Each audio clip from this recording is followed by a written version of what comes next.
noches, Catavinas Podcast contigo, las mujeres feministas radicales de Andalucía, catando temas contigo y para ti y hablando con mujeres que seguro te van a sorprender.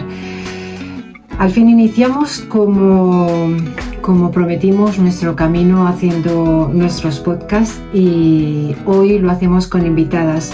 Hoy tenemos el placer inmenso de tener con nosotras en el programa número 2, después de la presentación que hicimos para que nos conocieras y supieras de qué iba nuestro programa, quiénes somos, qué hacemos y cuál será nuestra singladura en esta nueva andadura dentro de los podcasts que se van a llamar Catavinas. Pues iniciaremos, como he dicho, una nueva singladura dentro de nuestras actividades en Afromujeres. Esperamos tener cada vez más amigas oyentas de Catavinas Podcast. Ya sabes que si te interesa participar con nosotras porque tienes algo que contar, solo tienes que ponerte en contacto con nosotras en nuestro Linktree o en nuestras redes sociales. Puedes encontrar los medios para contactarnos y nosotras inmediatamente pues contactaremos contigo y nos pondremos de acuerdo. Les habla Teresa Domínguez. Hoy nuestra primera cata divina invitada es María Grigelmo. Ella, buenas tardes. Hola, ¿qué tal? Buenas tardes a todas y a todos. Para mí es un placer que estés aquí y además que inaugures nuestro podcast. Además tenemos aquí que nos ha hecho nuestra querida Oliva Aguilera el regalo de nuestra representación de Catavinas Podcast, que además es precioso. ¿Qué te parece? Pues precioso. Hoy, como digo, nuestra primera cata divina invitada es María Grigelmo. Ella, además de amiga, es periodista por la Universidad Complutense de Madrid y máster en comunicación con fines sociales por la Universidad de Valladolid. También cursó un certificado de dinamización comunitaria y ha sido cofundadora e impulsora de la Asociación de Periodistas de Castilla y León, una tierra a la que le tengo mucho cariño también. Casi toda su carrera profesional ha estado y ha tenido bajo su responsabilidad en comunicación corporativa, desarrollando la mayor parte de su trabajo en CaixaBank como directora de comunicación territorial en Valladolid y en Bilbao. Es miembro de la Asociación Foro Feminista de Castilla y León desde 2010. De su mano ha aprendido a entender el feminismo, porque evidentemente en nuestros podcasts vamos a hablar de feminismo, y a ponerse esas gafas moradas maravillosas que nos ponemos todas las feministas para enfocar el mundo tal cual es. Como ella misma dice, un crisol de desigualdades estructurales donde las mujeres no hemos podido opinar ni mucho menos decidir. En 2018, por hacerles una pequeña introducción, María colaboró muy intensamente en los actos del 8M, participando en el movimiento Las Periodistas Paramos. Es coautora del manifiesto que se leyó el 8M en 2019 en Madrid, ante una plaza Reina Sofía completamente abarrotada. Desde entonces ella quiso unir el periodismo al feminismo y el resultado es el libro del que hoy vamos a hablar y que tenemos aquí. Bueno, yo lo tengo completamente marcado de pequeños papelitos porque me lo tengo más que estudiado. He hecho la tarea. Muy bien. Sí, y como digo, que desde entonces ella quiso unir el periodismo al feminismo y el resultado, pues eso, es este libro, ¿no? Este maravilloso libro del que hoy hablaremos y que está teniendo muy buena acogida, no solo entre la familia académica universitaria, sino también pues entre el público en general, ¿no? También es coautora del libro, como muchas de vosotras sabréis, Las Nietas de la Memoria, con otras coautoras, ¿no? 10 relatos sobre abuelas, sobre sus abuelas, ¿no? En la guerra y en la posguerra, que también recomiendo. Como introducción al libro diré que Claves para un periodismo feminista es más que un libro, es un manual práctico que nos muestra que un estilo de redacción feminista es posible. Es una herramienta imprescindible no solo para profesionales del periodismo, sino para toda persona que desee de alguna forma erradicar el sexismo en su discurso. Hoy vamos a conversar desde Catavinas Podcast con María Grigelmo sobre este libro, sobre algo más del libro. Un libro que además proporciona una mirada valiosa e interesante, sus perspectivas y el panorama del periodismo desde una óptica feminista. Y no solo ya el papel de las mujeres en el periodismo, sino también vamos a hablar de todo lo que concierne a las discriminaciones, a las buenas, a las malas prácticas. Pero ya me voy a dejar de presentar y vamos a pasar directamente a la charla con María, que es lo interesante, ¿no? Entonces yo me gustaría, antes de entrar en materia directamente con el libro, me gustaría que nos contaras un poquito, María, porque tú como yo, ¿no? Nos decimos feministas, ¿no? Pero ¿cómo llegaste al feminismo? ¿Cómo el feminismo llegó a ti, María? Pues ¿cómo llegamos al mundo? Pues naciendo. Sí. ¿Y cómo llegas al feminismo? Pues viviendo. Es algo que forma parte de la vida, ¿no? La desigualdad que tenemos que sufrir las mujeres. Yo no te puedo decir en qué momento dije, ay, voy a leer sobre feminismo. No sé muy bien cómo fue, pero la cuestión es que en 2010 quise ser parte de la asociación Foro Feminista de Castilla y León y con lo cual antes ya yo tenía alguna inquietud, puesto que quise estar con estas mujeres tan impresionantes que tenemos en Valladolid. Y claro, ya de su mano, pues empecé a aprender muchas cosas. Evidentemente yo algo ya estaba percibiendo, ¿no? Y veía que algunas cosas no te cuadran, ¿no? Si eres una persona un poco analítica, de la realidad y haces algún poco de introspección y ves que algunas cosas realmente no son justas para las mujeres, pues empiezas a hacerte preguntas y cuando no encuentras las respuestas, pues intentas que alguien más te ayude, ¿no? Y en mi caso pues fue así, a través de una asociación y luego evidentemente a través de la voz escrita de muchas mujeres, ¿no? Que conceptualizaron, como Simone de Beauvoir, que para mí es el máximo referente, lo que nos pasa a las mujeres, ¿no? a lo largo de nuestra vida. En Castilla y León, bueno, y en Valladolid tenéis un gran mérito las feministas, ¿no? Pues sí, la verdad es que Castilla y León tiene muchísimas cosas buenas. Yo me siento muy orgullosa de ser burgalesa y castellana. Tenemos muchas virtudes, pero también tenemos algún defectillo.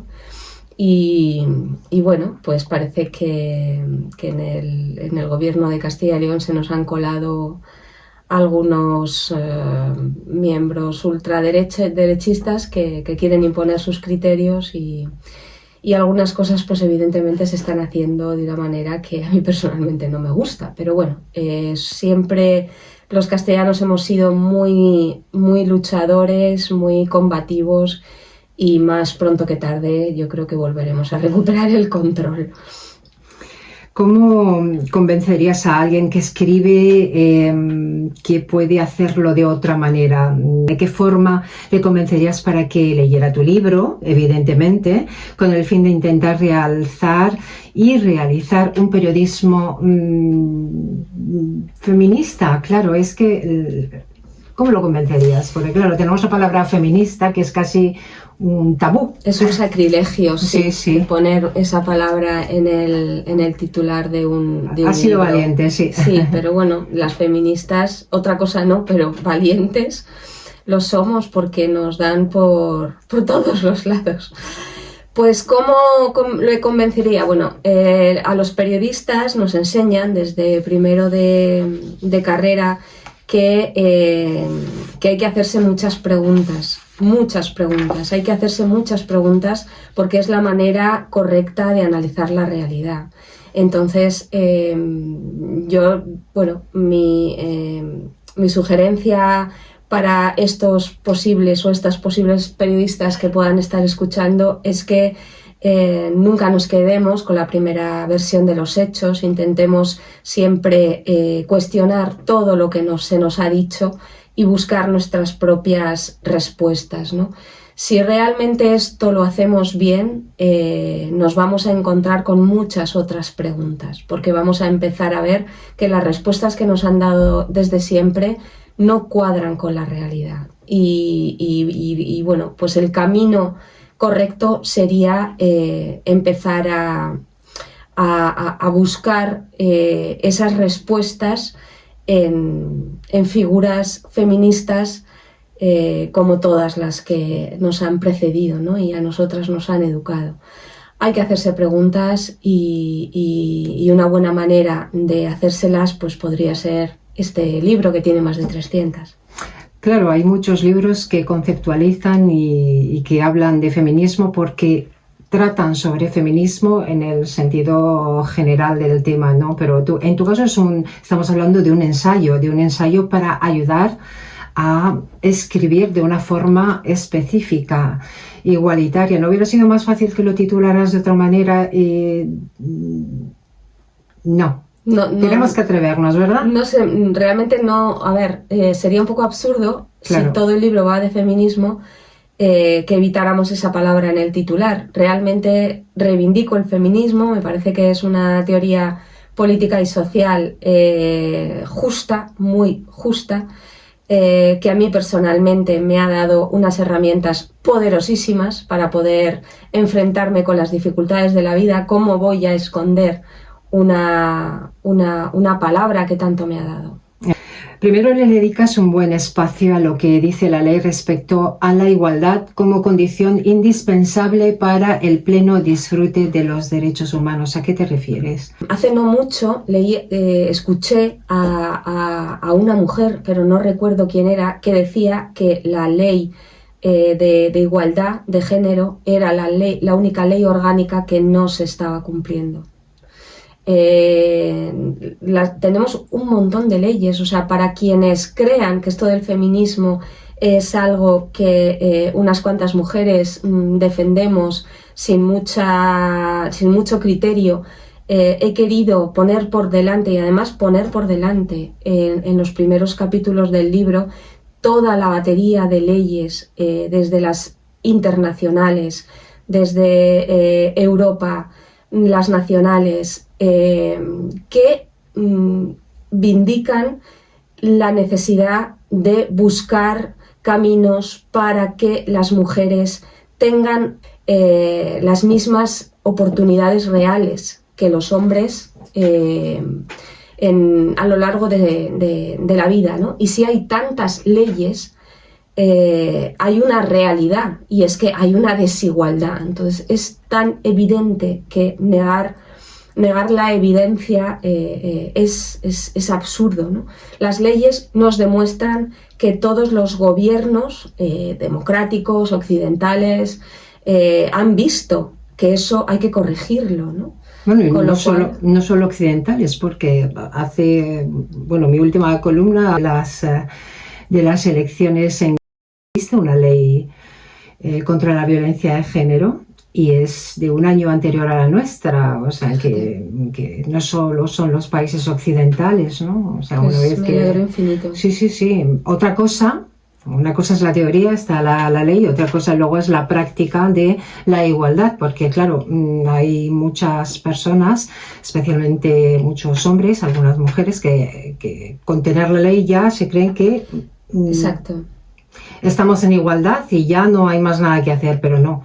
Hay que trabajarlo, ¿no? También ocupan el puesto número 1 en número de políticas en el mundo, pero claro, en el ranking de políticas del mundo, pero también Emiratos Árabes ocupa el 5º lugar, ¿no? O sea que es un poco hipócrita, ¿no? Querer que las leyes son necesarias, pero también es necesario que se apliquen. No, evidentemente.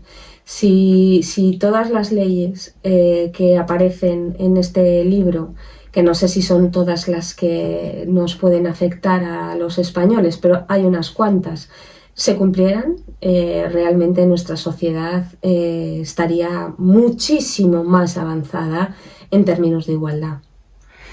Ya sabemos que no encontrabas ningún referente, pero ¿qué fue lo que te motivó en concreto para escribir claves para un periodismo feminista? Cuando vivimos el 8M del 2018, y bueno, fue una experiencia personal muy intensa, yo creo que lo fue para todas las mujeres periodistas y feministas que vivimos el movimiento Las Periodistas Paramos. Es como que se juntaron, ¿no?, un poco las dos pasiones que yo podía tener en la vida, que era el periodismo y el feminismo. Entonces dije, evidentemente yo ahora lo que necesito es coger un libro sobre periodismo feminista, y lo tenía tan claro que lo iba a encontrar, que me quedé impresionada, me quedé parada al ver que no era tan evidente, o sea, que no había un libro que fuera como un manual de estilo, un manual de uso, unas recomendaciones para poder hacer redacción periodística con visión de género. Pues no lo había, yo no lo encontré, o sea, no es que no lo haya, yo no lo encontré.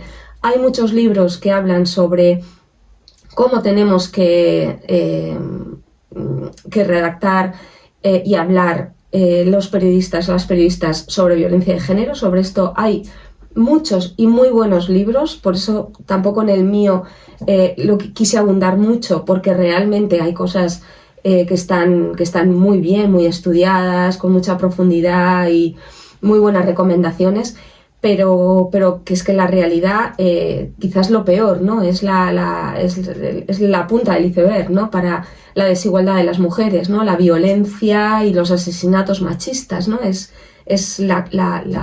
el punto más elevado, ¿no?, de la violencia.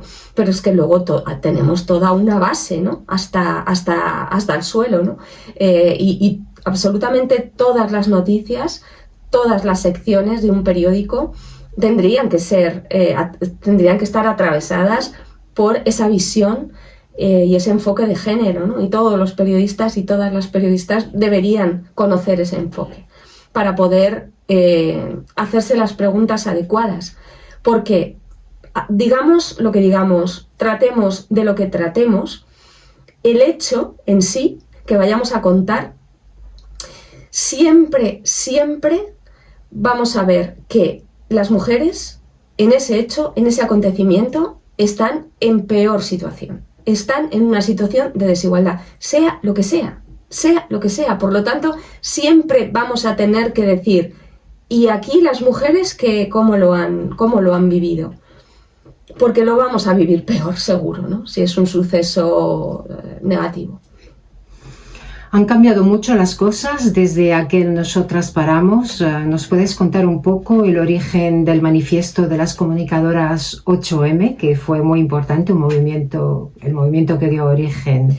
Realmente el primer manifiesto fue en marzo de 2018. Fueron unas 50 periodistas de Madrid que se citaron en un café en el centro de Madrid, pensaron que tenían que hacer algo para el 8M y bueno, pues de ahí, de esa reunión, pues salió el hacer un texto con 5 puntos pues bastante obvios, por decirlo así, ¿no? En plan, pues hay que equiparar fuentes, opiniones, especialistas, el techo de cristal de las periodistas, la brecha salarial, todas estas cosas, ¿no? Era un texto no demasiado largo, pero que venía a decir un poco lo más destacado, ¿no?, de nuestra profesión y de nuestra situación como profesionales.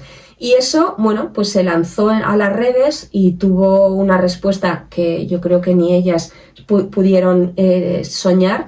empezó a compartirse y cada vez eran más los nombres que aparecían por allí. A los 2 o 3 días ya eran 1000, a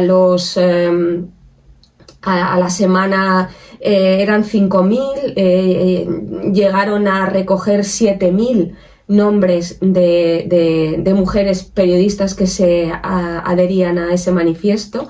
Paralelamente se creó un chat que se llamó así, Las Periodistas Paramos. Allí había 2500 periodistas feministas que, bueno, pues quisimos aportar desde... Yo estaba en Valladolid, o sea, ahí había gente de toda España, incluso gente que trabajaba como corresponsal en un montón de países, ¿no?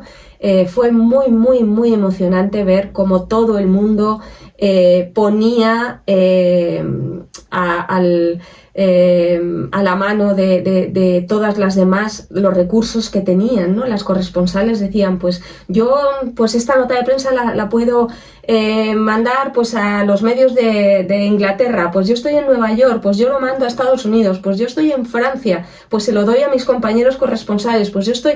O sea, era alucinante, ¿no? Cómo estábamos trabajando y a mí no me cabe duda de que ese trabajo, esa unidad que tuvimos todas esas mujeres en ese chat intentando que el 8M de 2018 no fuera un 8M cualquiera, pues hizo que empezara a saltar a los medios de comunicación, ¿no? Empezaban a decir, oye, que hay un movimiento aquí de mujeres, que hay un manifiesto que se está compartiendo muchísimo, ¿qué es esto? Tal, pero que hablan de feminismo, pero ¿qué es esto del feminismo? Y las tertulias de la mañana, de la tarde, en los medios en las televisiones generalistas, ¿no? Pues lo llevaban a sus tertulias y, oye, que parece que este año el 8M va a ser mucho más intenso y además va a haber una huelga feminista. ¿Qué es esto de la huelga, no? Y invitaban a gente para que contaran qué era esto de la huelga feminista y por qué hacíamos huelga y qué nos pasaba a las mujeres, qué nos estaba pasando. Y de hecho, el día 8M hubo muchas primeras espadas del periodismo nacional que no fueron a trabajar. Julio Otero no fue, Ana Rosa Quintana no fue, Sandra Sabates no fue. Mucha gente que todos los días pone su cara y su voz, ese día no estaba. Entonces todo el mundo decía, pero ¿por qué no han ido hoy? ¿Pero qué está pasando, no? Entonces realmente sí se hizo una cuestión nacional. Y y en las familias empezaron a hablar del feminismo, ¿no? Y la nieta y la abuela se hablaban y decían, pues hija, yo es que en mis épocas pues pasaba esto y tal. Pues no, abuela, tú no te tienes que conformar porque las mujeres tenemos derecho, no sé qué, tal. Fue algo verdaderamente, perdón que me he enrollado mucho, pero fue algo muy emocionante. Sí, todas lo vivimos de una manera muy emocionante, es cierto. ¿Cuál es el mensaje principal que esperas transmitir a tus lectores con este libro? Por ejemplo, hay un capítulo que me parece muy importante que se titula ¿Qué pasa con los estereotipos? ¿Qué papel juegan los medios en la formación de los estereotipos, ¿no? Tienen mucha responsabilidad y mucha culpa. Realmente no sé muy bien ni por dónde empezar porque es un tema bastante complejo, pero en el libro intento explicar que desde pequeñitos todo lo que nos cuentan está lleno de estereotipos, ¿no? Y son frases hechas, son refranes, son imágenes, son películas, son dibujos animados. Todo eso está absolutamente lleno de estereotipos. Y nuestras madres y nuestros padres y nuestras abuelas nos lo repiten. Y nosotras, si no paramos un poco y decimos, espérate, hasta aquí, y reflexionas un poco a dónde nos lleva todos esos estereotipos, pues tú también lo lanzas a la generación siguiente, ¿no? Y luego la siguiente a la siguiente. Y eso no se para nunca, ¿no? Y venimos de una sociedad tremendísimamente machista, ¿no? De la sección femenina, donde teníamos que estar absolutamente a la orden de nuestros maridos, ¿no? Y que si no te casabas eras la solterona, ¿no? Y estabas casi fuera de la sociedad, y si te casabas tenías que tener muchos hijos, y si no tenías hijos no tenías mucho valor en la sociedad, ¿no? Y si tenías muchos hijos tenías tal nivel de trabajo que nunca estabas para ti misma, o sea, no había tiempo, ¿no? Esas grandes familias de 7, 8, 10 hijos, ¿no?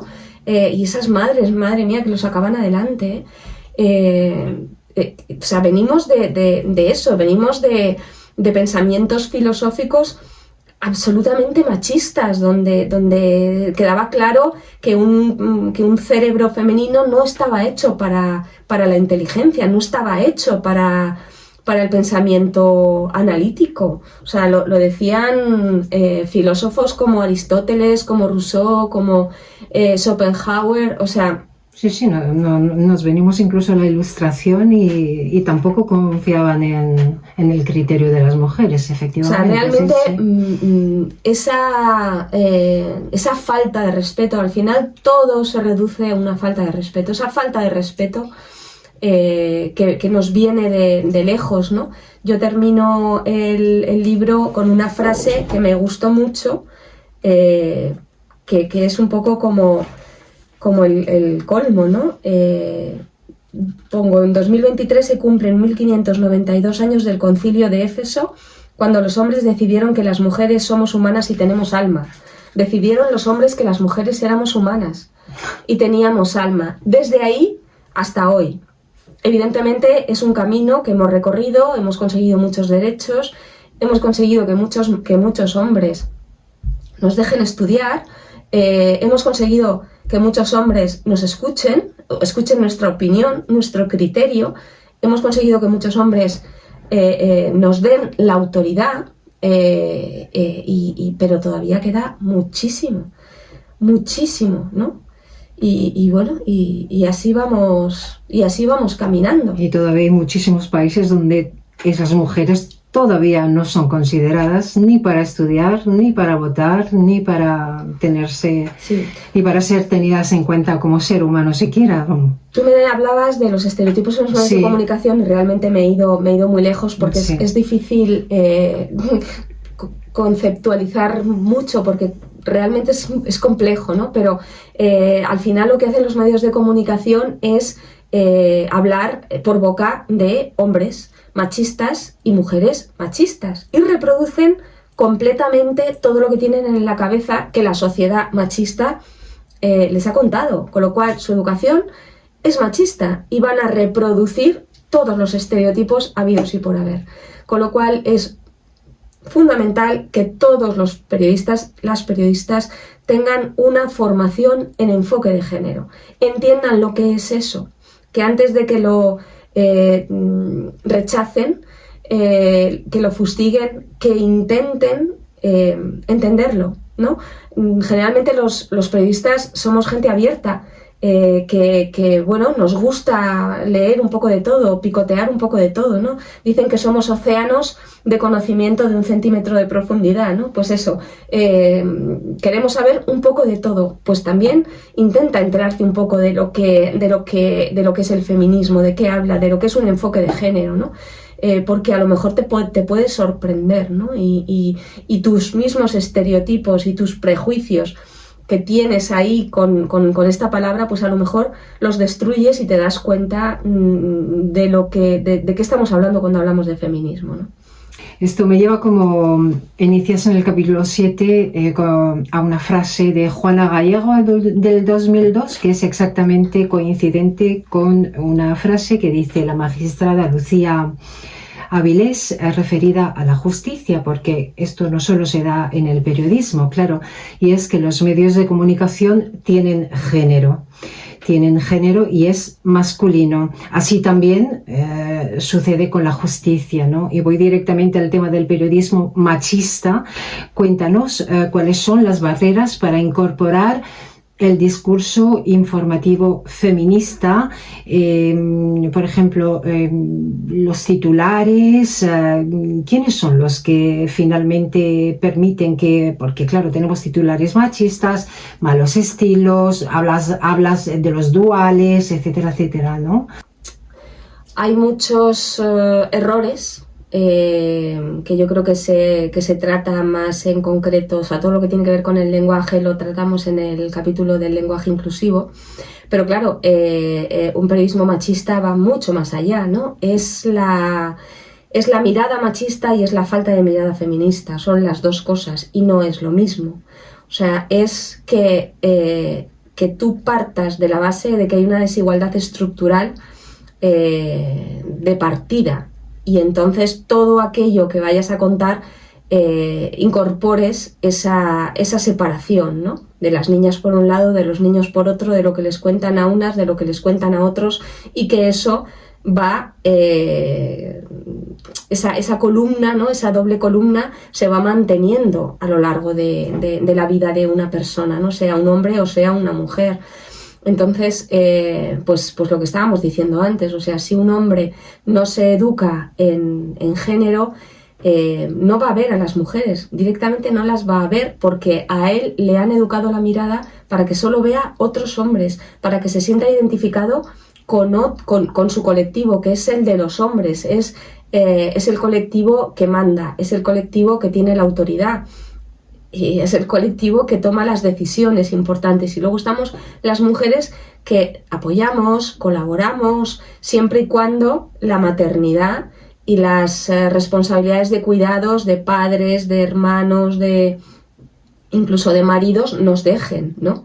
Entonces, bueno, pues claro, son muchas cosas. Claro, eso es lo que dices, que se entiende por discurso feminista, ¿no? Y que cuáles son los desafíos específicos que enfrenta el periodismo feminista en la actualidad, ¿no? Que tenemos que entrar de lleno en lo que es el lenguaje inclusivo, ¿no? Y puedes ponernos algunos ejemplos de lenguaje inclusivo que no se esté utilizando adecuadamente. En el libro utilizo un ejemplo de dos titulares que se publicaron en el 2021 y 2020 más o menos en El País y en Europa Press. El País era una frase de Macron que hablaba de la Europa de los hombres, ¿no? Y en Europa Press era un titular que hablaba de todas las personas que habían cometido violencia de género, ¿no? Entonces, pues yo lo que digo es que precisamente la palabra hombre y la palabra personas tendrían que haber sido intercambiadas en esos titulares, ¿no? Macron tenía que haber dicho la Europa de las personas, y en Europa Press tenían que haber titulado los hombres que cometen violencia de género, ¿no? Eso, en esas decisiones de elegir personas o elegir hombres, hay machismo. Porque cuando ensalzas aparecen los hombres, y cuando quieres esconder aparecen las personas, ¿no? Y los hombres se diluyen en la palabra personas. Claro, pero eso es consciente. Eso pues es consciente. Ya no sabemos cómo, o sea, puede serlo, no estamos en la cabeza de los periodistas. Porque que titularon si estamos así. Hablando de violencia de género, de violencia machista, no hay otra alternativa que pensar en que es la violencia que ejercen los hombres. Si utilizas un titular con personas,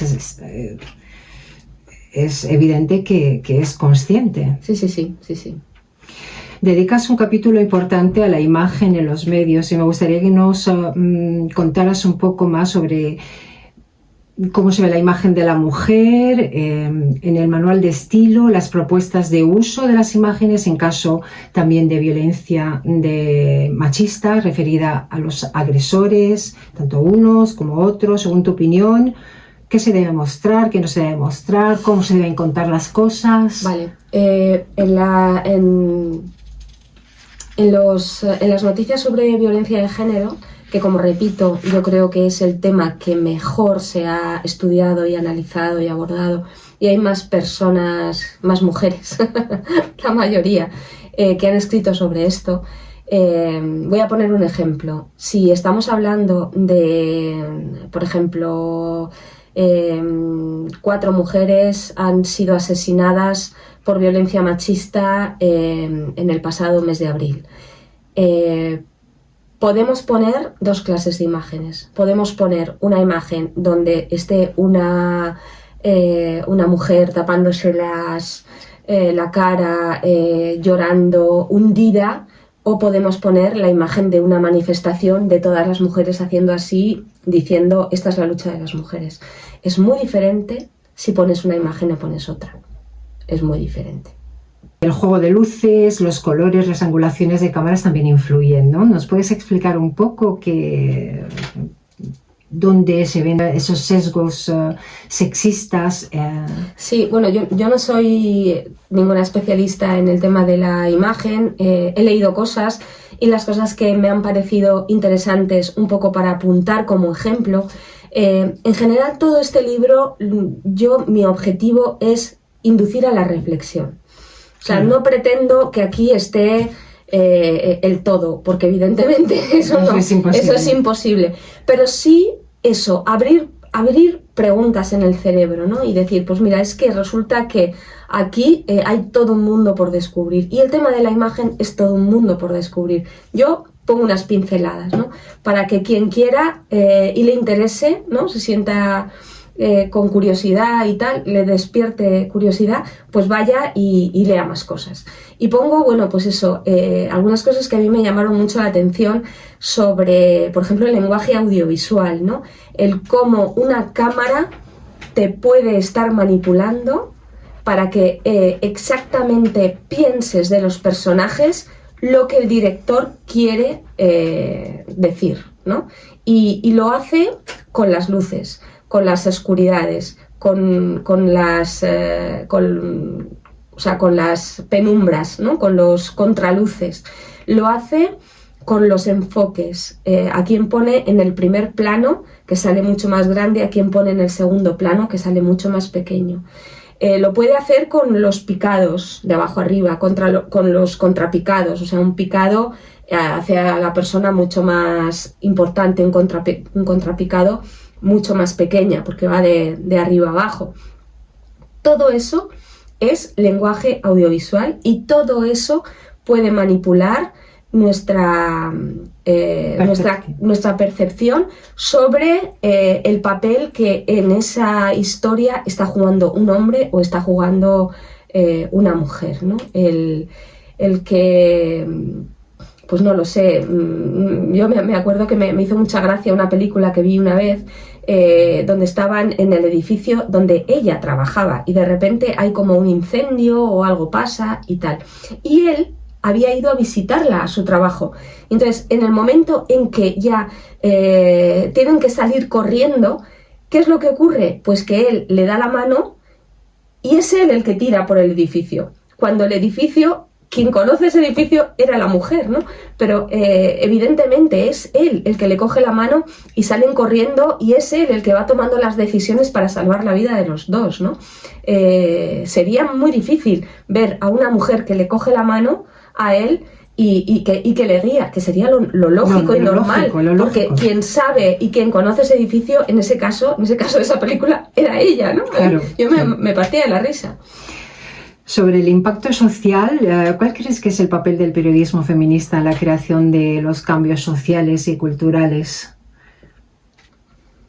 El papel de los periodistas. A ver, el periodismo es una actividad de transformación social. Yo lo veo así. Lo son los dos, el periodismo y el feminismo.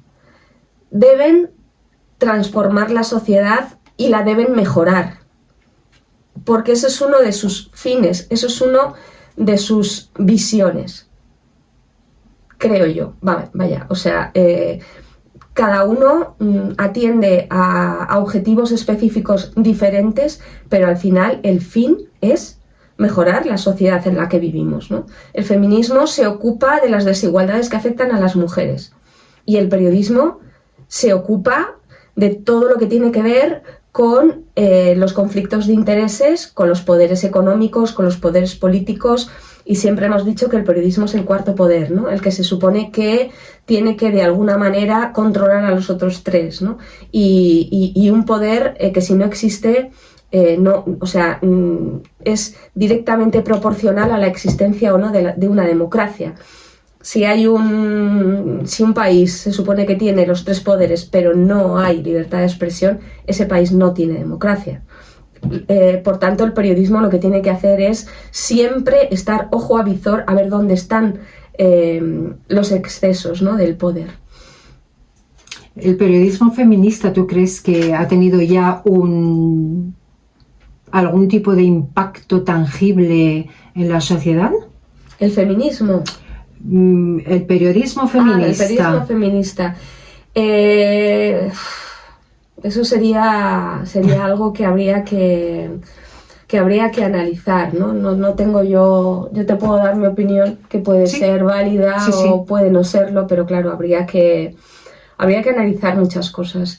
Bueno, si tú hablas, además es una cosa importante en tu libro, que hablas de datos, que es importante siempre hablar con datos desagregados, datos siempre importantes, datos fiables, ¿no? Y fuentes, ¿no? Sí, hombre, evidentemente. Entonces demos una opinión. Evidentemente, sí, estás desagregando los datos. Si utilizas un equilibrio de fuentes femeninas, masculinas, si en tus columnas hay una equidad entre firmas de mujeres, de hombres, si en el periodismo hay el mismo número de jefes de redacción, mujeres y hombres, si tenemos una paridad de imágenes de mujeres y de hombres, si el protagonismo de las noticias al 50% son mujeres y son hombres, evidentemente vamos muy bien por el buen camino hacia un periodismo feminista. Ahora sí tenemos periodismo feminista, ahora estamos de capa caída. Bueno, ¿tú vamos crees hacia abajo. Que simplemente las cifras, o sea, la cantidad de personas es suficiente? Es decir, las cuotas de... No digo que se esté por cuotas, sino que solo que con garantizar que haya un 50% se garantizaría... No, en absoluto. Digo, intento dar como hechos constatados, ¿no? Vale. Para intentar que mi opinión... Acercarnos. Que mi opinión tenga el menor valor posible, ¿no? Vale. O sea, quiero decir, si tienes 40 indicadores y esos 40 indicadores los cumples, es mucho más fácil que estés yendo por el buen camino, ¿no? Vale. Acepto la respuesta ahora. ¿Qué necesitaríamos? Evidentemente, formación en género de todos los periodistas. Con eso lo tendríamos seguro. Pero ¿qué pasa? Que ahora mismo en periodismo no hay una asignatura de enfoque de género. Los profesores no tienen, los profesores de todo tipo. Igual deberíamos empezar por dejar la palabra género y enfoque feminista. Exacto, enfoque porque feminista. El género nos está confundiendo hoy por hoy en todos los sentidos. Es una palabra maldita el tema del género, pero bueno, la usamos en tanto en cuanto la ley habla de ley de género. Sí, pero también tenemos una ley que contradice precisamente la ley contra la violencia de género. Entonces... es un poco llamativo que llamemos género una cosa y llamemos género otra y que ambas estén en leyes, ¿no? Sí, entonces, exacto, es una contradicción. Sí, es una gran contradicción que además no debería darse porque estamos hablando de leyes, ¿no? Y además lo curioso es que se da en países occidentales, en países donde se supone que se respetan los derechos humanos, donde se supone que estamos, en teoría, solo digo en la teoría, son países progresistas, etcétera, etcétera. Sí. Sí, perdona. No, nada. Continuando con el tema del periodismo feminista, yo lo veo de esta manera. Yo creo que había muy pocas noticias con enfoque feminista hasta el 8M de 2018, porque un pequeño estudio sí que estuve haciendo. Lo hice, por ejemplo, sobre El País, no pude ver todos los periódicos, pero sí que me dediqué durante unos días a ver un poco noticias, ¿no? que se habían publicado y tal, antes del 2018 y después del 2018, Y sí que hay una clara diferencia, muchísimo más a favor a partir del 2018. Periódicos como El País o, yo que sé, Público, El Diario.es o Tribuna Feminista, todos los periódicos empezaron a diseñar, ¿no?, a construir noticias y titulares donde sí que había enfoque de género, porque sí que se trataba de la desigualdad de las mujeres, ¿no? Y eso pasó pues hasta 2020, y esas noticias sí tuvieron consecuencias en la sociedad, sí las tuvieron, porque evidentemente el periodismo influye, y muchísimo, mucho más de lo que la gente puede considerar. Y si me dejas hacer una pequeña desviación, voy a poner un ejemplo. ¿Te acuerdas del mundial que ganaron las futbolistas españolas? Sí, me acuerdo. Yo lo seguí muy de cerca desde el punto de vista de los medios de comunicación. Me quedé horrorizada de cómo titulaban en portada y cuál era la imagen de los periódicos deportivos antes del Mundial. Ya sabíamos que iba a jugar la final, ya sabíamos que podían ser las campeonas, pero todavía eran finalistas. Y en periódicos deportivos, la imagen era la cara del entrenador, que te quedas alucinada. O sea, hay un equipo de 21, 22, no sé cuántas lo forman, de mujeres que estaban a punto de ser las mejores del mundo en un deporte, y el periódico va y pone la cara del entrenador. Ahora mismo, o sea, evidentemente ganaron el mundial, luego pasó todo lo de Jenny, ¿cómo se llama? ¿Era Rubiales? Sí, Rubiales. Y bueno, pasó todas esas cosas, ¿no? ¿Y eso qué consecuencias tuvo? Bueno, pues la consecuencia que tuvo es que los medios de comunicación empezaron a enfocar los equipos femeninos de fútbol. Que yo siempre intento explicar que por favor no digamos el fútbol femenino. No, el deporte es el mismo. Lo único que cambia es el sexo. Pueden ser futbolistas mujeres o futbolistas hombres, pero el deporte es el mismo, es fútbol. Buen matiz, sí. Y el momento en que ganaron y los medios de comunicación se empezaron a fijar en ellas, tuvieron una relevancia en los medios de comunicación que no habían tenido nunca. Es verdad que ganaron el mundial, pero es que no había pasado jamás. Es que ya había más deportes donde mujeres habían... es verdad que es el deporte rey, no sé qué, pero ya había otros equipos que habían ganado mundiales, equipos femeninos. Nunca, jamás había pasado eso. Cuando los medios de comunicación pusieron el foco, empezaron a salir en portada y se empezaron a llenar los estadios. O sea, pero fue así. Con lo cual, si pones el... Es que... como muchas veces te dicen, no, es que una futbolista no puede ganar lo mismo que un futbolista porque ellos arrastran muchísimo más dinero. Bueno, pues arrastran muchísimo más dinero, ¿por qué? Porque tienen el foco de los medios. Tú pon el foco de los medios en un equipo femenino, síguelo durante un año, ponle portadas y ya te diré la gente que tiene detrás. Pues sí. Con lo cual, es importantísimo, y yo creo que los medios de comunicación, las periodistas, los periodistas tenemos que ser muy conscientes del poder real que tenemos como profesionales de la información en poder variar las cosas, sobre todo las cosas que no están bien. Es que podemos contribuir desde nuestra pequeña posición. Tenemos un papel importantísimo, mucho más de lo que podemos pensar.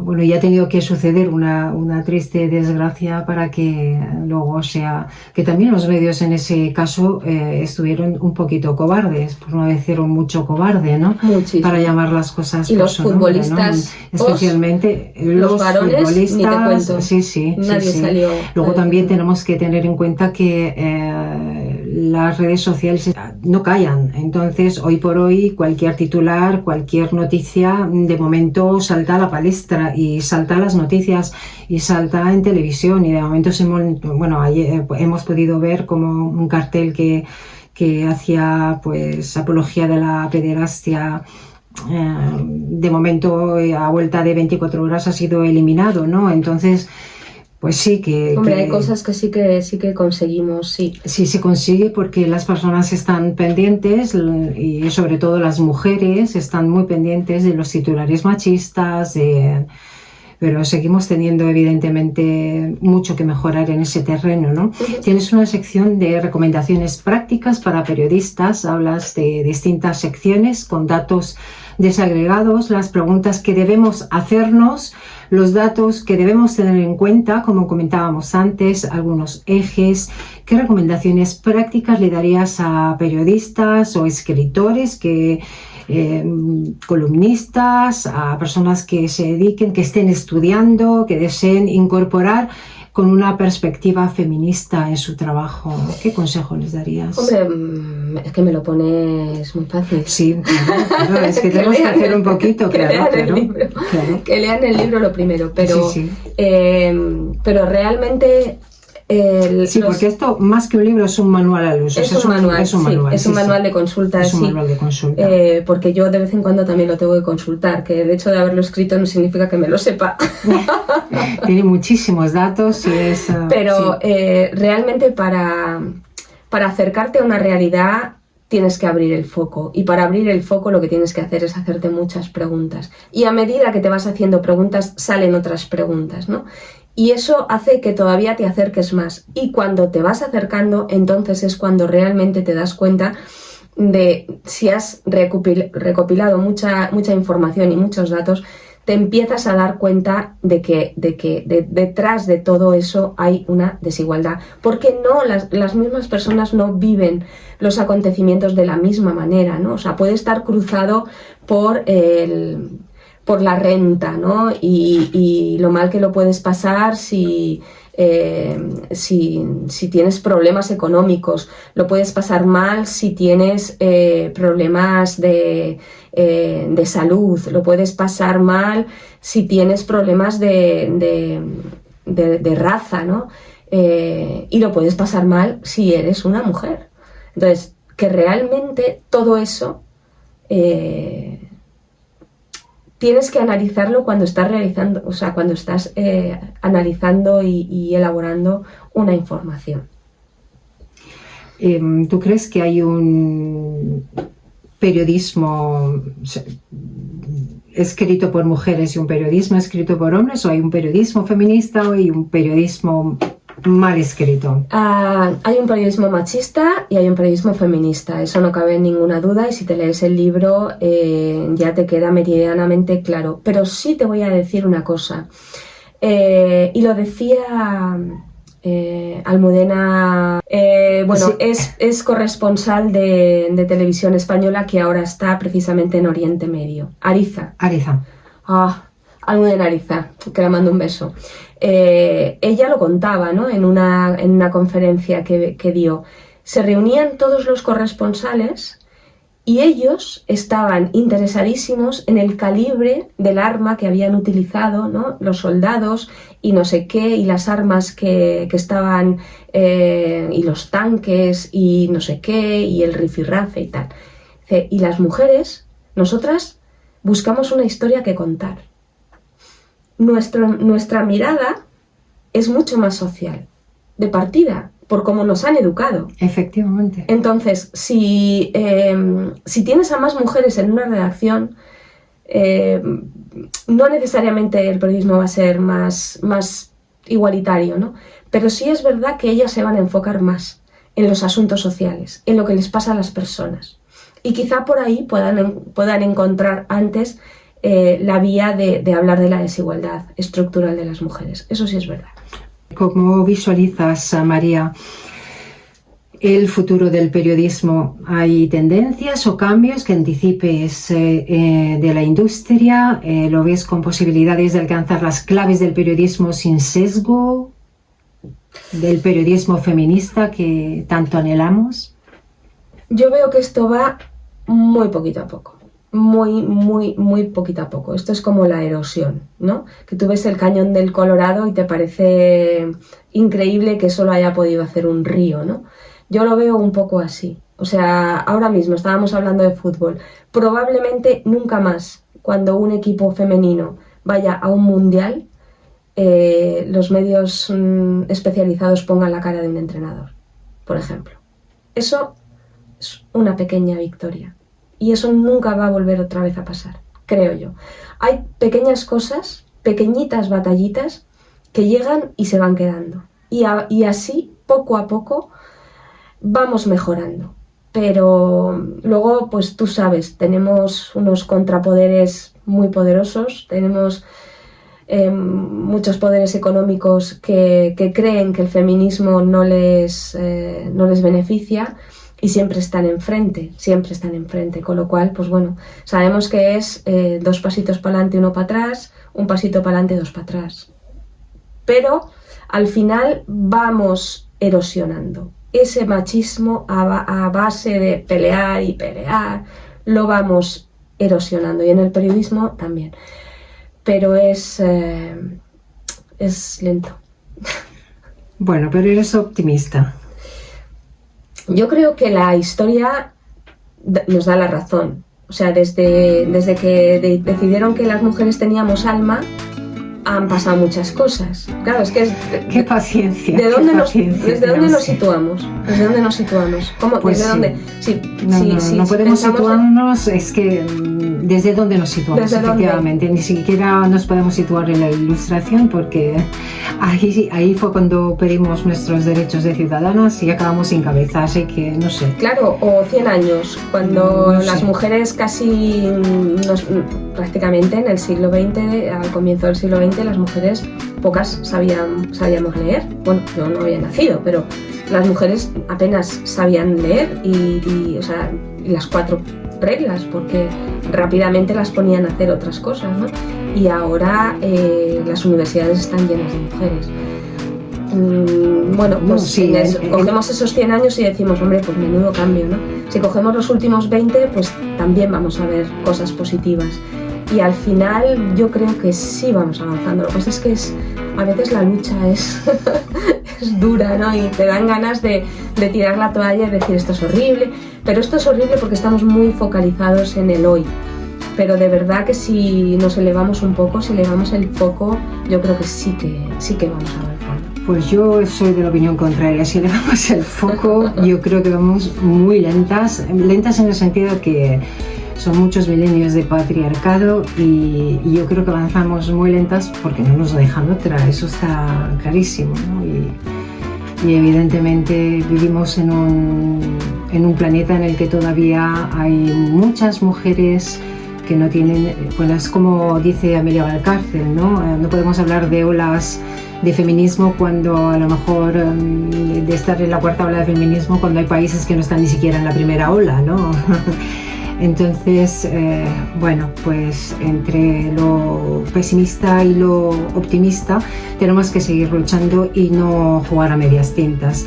Aves para un periodismo feminista nace como una herramienta de trabajo y consulta y ayuda a comprender cómo se estructura nuestro pensamiento y cómo la cultura, la educación, los medios condicionan nuestra percepción de las cosas a través de estereotipos y prejuicios que ofrecen una visión parcial de la realidad. Y hasta aquí hemos llegado y hasta aquí nuestro podcast de hoy. Vamos a despedirnos con unas palabras de María, que me gustaría que como primera invitada nos despidieras el programa. Pues mira, quería despedirme con una palabra y esa es sororidad. Bien, bonita palabra. Tenemos que reivindicar la ayuda de las mujeres a las mujeres. La cultura patriarcal intenta siempre hacernos competir, separarnos, y realmente la persona que mejor podemos tener a nuestro lado, que nos va a apoyar, que nos va a cuidar, que nos va a defender, es otra mujer.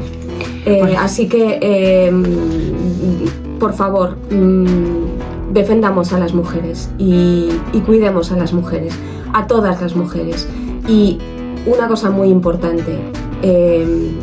Luchemos por tener una imagen colectiva digna. Muchas gracias, María Grigelmo. Te has convertido en nuestra primera Cata Divina. Ha sido un placer tenerte con nosotras. Y a las demás las emplazamos al próximo programa, donde tendremos más sorpresas. Salud, compañeras, feminismo y que viva la lucha de las mujeres. ¡Que viva!